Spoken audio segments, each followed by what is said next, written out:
your songs in memory of his ashes cold, as time washed poor Pina to another shore, where the immortal bird opened its eyes and spanned its wings, its golden plumage the color of youth, its heart a passion on fire, leaping as you strummed the electric bass, rocking in rhythm with the band.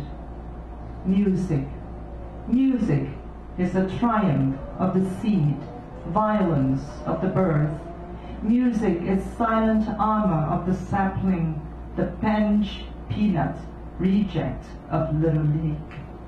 Music is blood on the playground, the shy stare of misperceived children, hot sauce in the school's principal's mouth.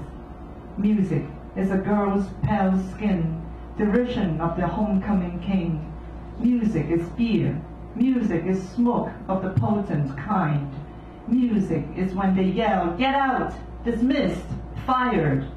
Music is one man sitting in his room, tapping. Thank you.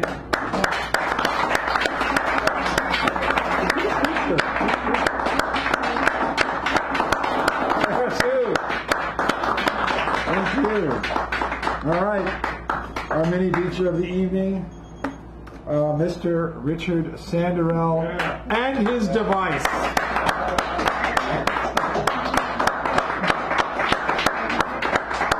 And then we have Ryan Austin and these prizes. My device, thank you.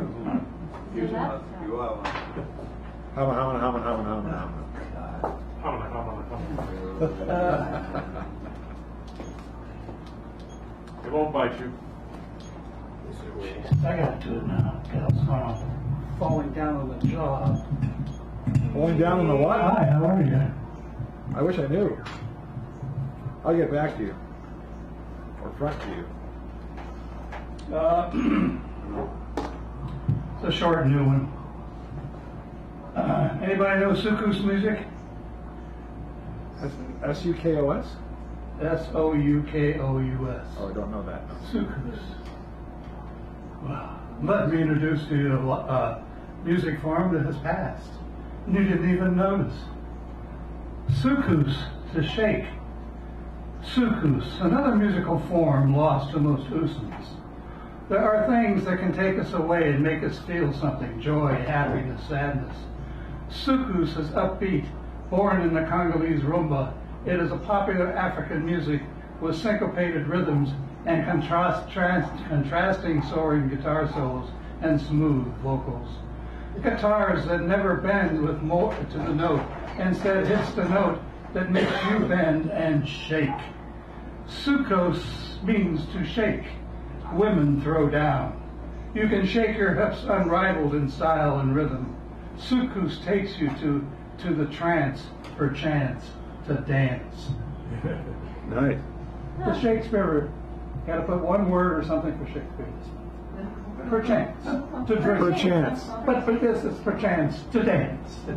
Well, Nicely done. thank you. A good turn of phrase. Thank you. From the bottom of my heart. All right, there was a band with that name and the same spelling, and they played Middle Eastern style music. So I don't know. Well, That's what I thought you were talking about. anybody ever hear Rai music? R-A-I? It's Algerian music, pop music. Okay, what it means.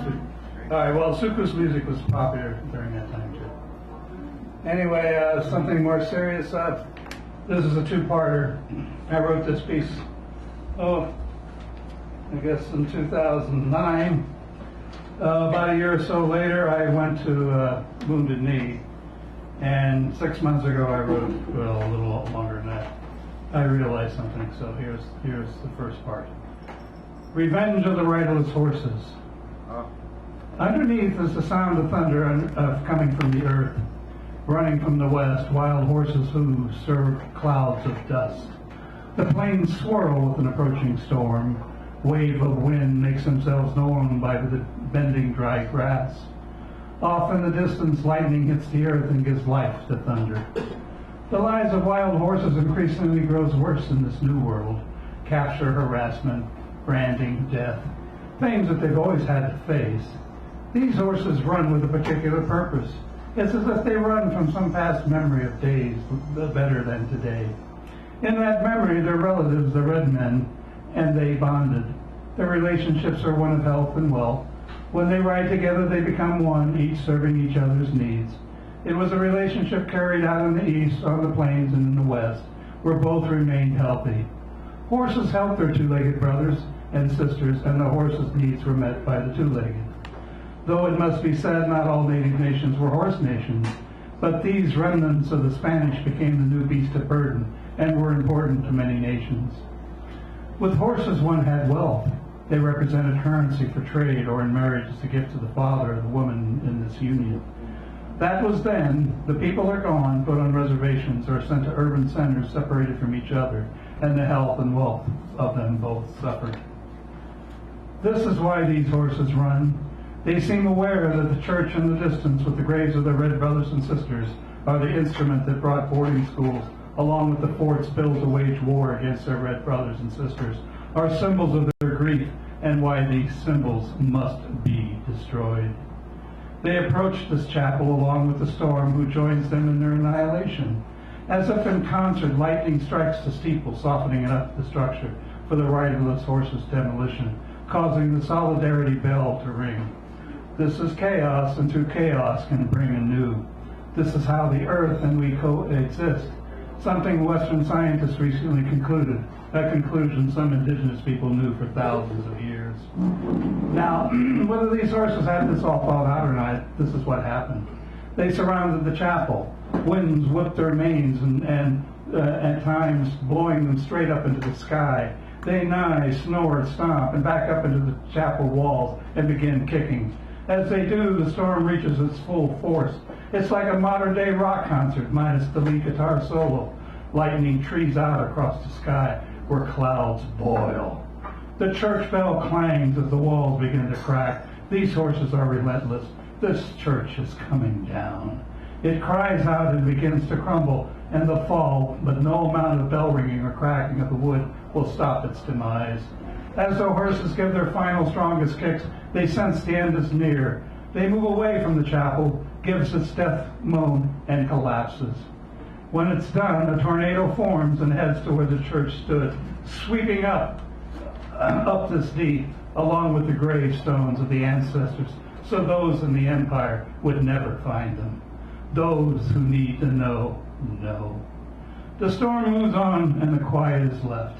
There is no sign left of this symbol. All is swept away. The horses gather again in a circle, nodding their heads in approval. They break the circle and gallop away, further into the plains, disappearing. At least that's the story I was told.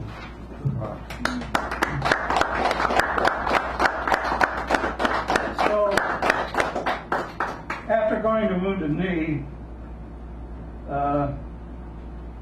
and years later, sort of thinking about this piece, I wrote this. It's about Wounded Knee. I listened to a piece of music by Brule called Spirit Horses. While listening, a story is told to me that I call The Revenge of the Riderless Horses. It is told to me in early 2009. Later the next year, I decided to make my journey to Wounded Knee. The piece is about the wild horses that destroyed a church on the prairie that represented the genocide of their red brothers and sisters, and why. I visited family members and friends back in Ohio. I had made after going to Vietnam. Some of the members are Cherokee and Ojibwe nations. I told them that on my way back to California that I was going to stop at Wounded Knee to pay my respects and to acknowledge the tragedy foisted upon the Lakota. They gave me their prayers and tobacco packets to leave at the pillar. When I arrived, I walked up to the monument. There were some young children sitting at the gate and a young man under the influence. Standing on the east side, I offered my tobacco, then making my rounds to the remaining three directions. I placed my friend's tobacco packets at the base of this column that contained the names of those who were killed by the drunken soldiers who butchered unarmed men, women, and children. Those soldiers were given Congressional Medals of Honor for their bravery. As I did so, I could feel the horror of the place, but at the same time, the sacredness of it. not sacred because of the church that stood there, but despite it. I feel the same as when I passed the Basilica in San Francisco where the graves of the Ohlone lay, death from the mission systems brought to you by Father Hudibert Sayara. It is the Ohlone land that I live that the Empire killed in Maine and calls it their own. I looked at the graves through the fence. I do not go to the graves. I could not. I felt no member of the Empire had a right to do that until the reconciliation is finished and we earn our place back into the hoop. It wasn't until years later that I realized the story that I was told to me was about Wounded Knee, that the horse's destruction of the church was this church, the same church that was burned at the site in 1973 during the AIM occupation. The story I was told was a metaphor for the cataclysmic nature of the place and how the Mother will sanctify it.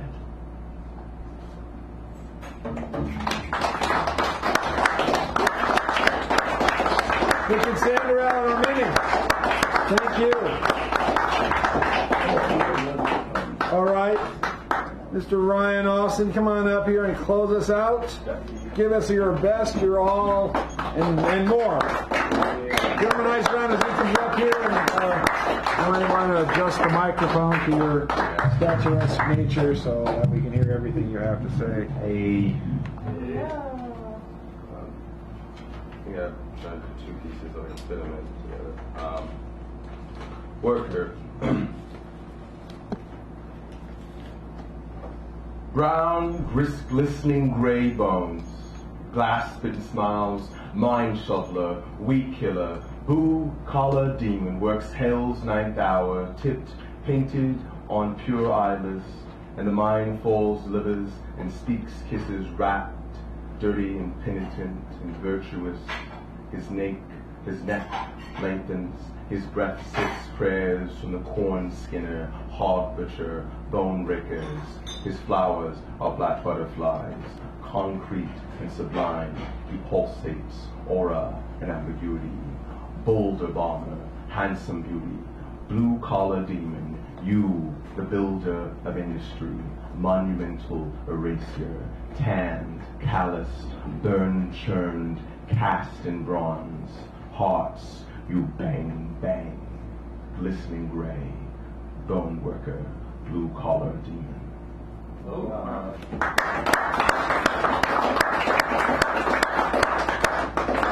Actually, there's a piece called Las Vegas, so all right. Earlier today. You are a cradled sofa comforter, a box match in the desert. Blame that sitting position, how the back stays erect, wipes the eyes and looks outward to retreat back and forward to sleepiness. It is ghostly, sweaty brow and dry red hands wiping and whining. Who said that my sleep never opens the door to strangers? A pin cap and that steaming pit bull on Flecker Street gives candy barks to the neighbor's children. And I see that in that beginning, there was a homeless man on South Las Vegas Boulevard. And he had the courage to walk in this heat asking for money. Meanwhile, he chirped about the sidewalk, trying to see how cheap empathy is. Rot in the rowboat sewer, coughing up a reason why citizens of America, home of the red, should give a rat-shitted penny for your calls. And I am that prattled sofa comforter in this dry inward heat. The porch burnt from cigarettes, ghosts that form the long-gone Wild West come rising from the mountains. You are that sofa comfortable, matchbox desert. Tiny dots emerge from the baked glass. Thought they were alien fleas from on high, neon sprites that came on down. And I say, come on down.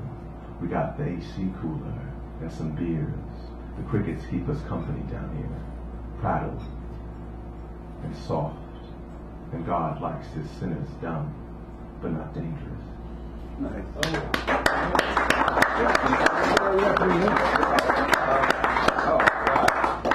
Here we go.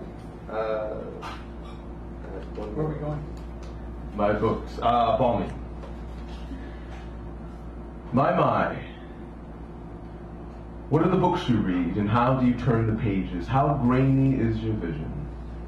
And there are many questions I thought to ask you this day, and I will listen with a soft ear.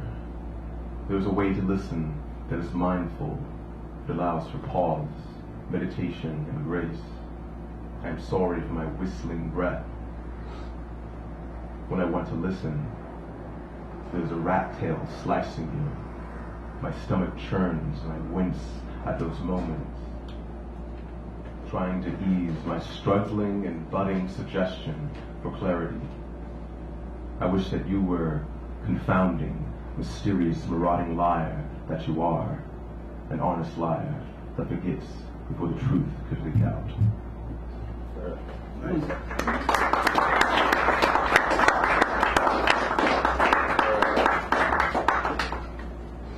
Miss Onassis, it's kind of like a character piece I would keep doing all the time. I want to be that waitress over there, yes, over there, pouring down your watered-down coffee, 2 packs of sugar and cream, living in a colorless morning, forging some kind of dignity for the dollar tip, and waiting for my own sunrise to come slowly in my son's eyes. I'm Jackie O, the Black Onassis, and I'm so damn tired of straightening my hair, but I do it anyway because it makes me feel womanly.